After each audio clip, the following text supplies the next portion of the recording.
Well, first off, I want to thank you all for coming back. In this video, I take a wood slice, a cookie, and make it into this mirror.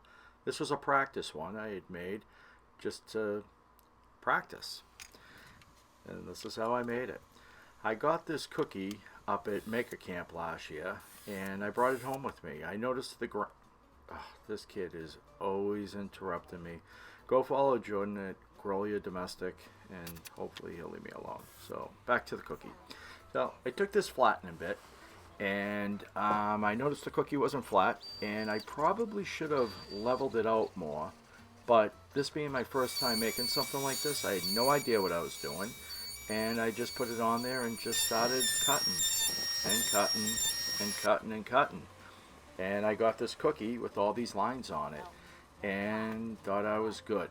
So I took it off the table, and it was a little bit soft, so I wanted to firm it up a little bit. So I took some of this Total Boat epoxy. Thank you, Total Boat, for providing the epoxy in this video and all my epoxies. And I thinned it out a little bit with some acetone so I could get some good penetration, as they say in the business.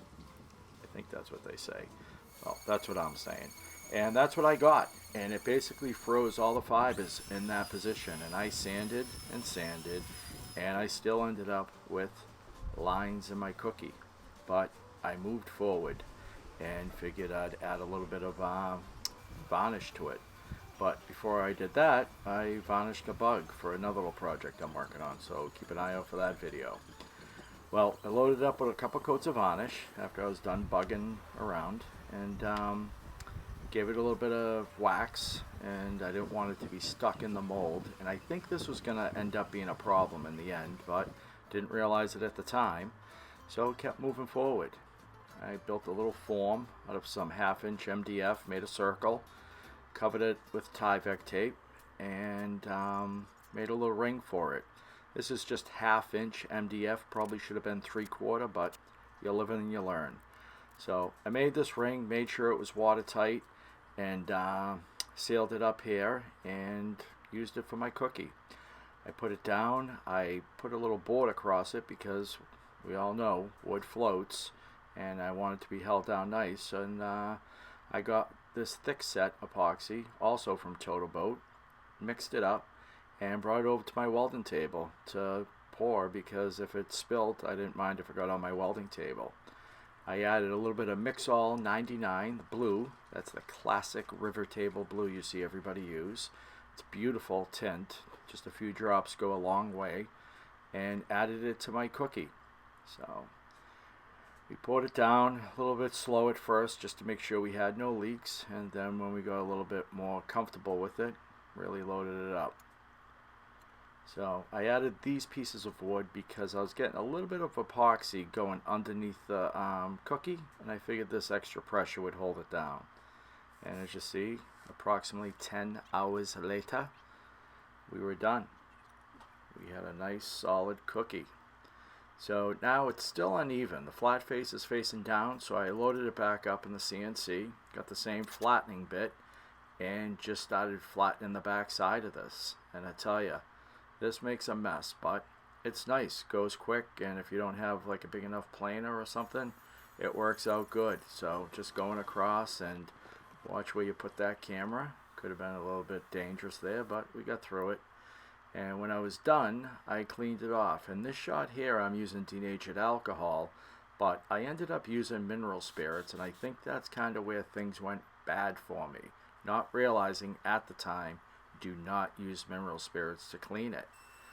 So as you can see now, I'm sanding it down. This cookie's getting thinner, or more thin, I think is the correct grammar, but thinner and thinner. And I added a little bit more penetrating epoxy to it, just to kind of firm it up a little bit more, because we had some soft spots in it, and gave it a good coat.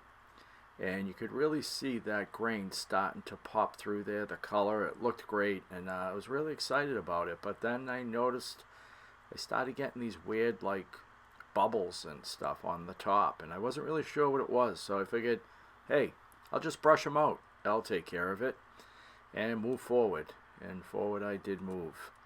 So here I'm just cutting the mirror, though I'm cutting the hole for the mirror. I did a little test cut just to center it up and also to make a little spot just to hold it down from the inside, and then I cut it out to hold the mirror. Nice camera work there. Little round over, make it look professional. Everybody likes a good round over, if you know what I mean.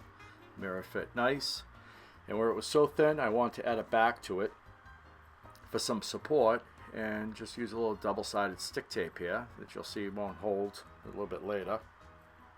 And got my first look at it, and I thought it looked pretty good. I was pretty happy with it. And this is where I'm cleaning it down with mineral spirits, and didn't realize mineral spirits and epoxy don't get along together. So I mixed this up. I added my epoxy. I actually didn't even add enough epoxy, but being new to this, I'm no Jess Crow, you know.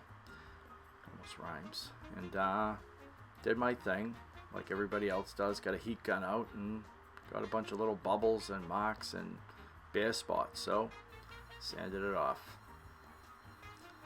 See, this is a common theme with me. Do things, undo things. Added more epoxy. This time try with my hand. I seen the professionals doing that. And look at that beauty shot, huh? Love it, don't you? And still had issues with it. And little bubbles, separation.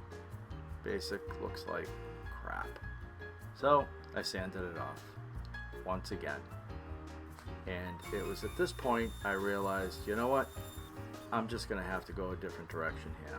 I cleaned it up with acetone, and I was going to try it again, but yeah, I gave up.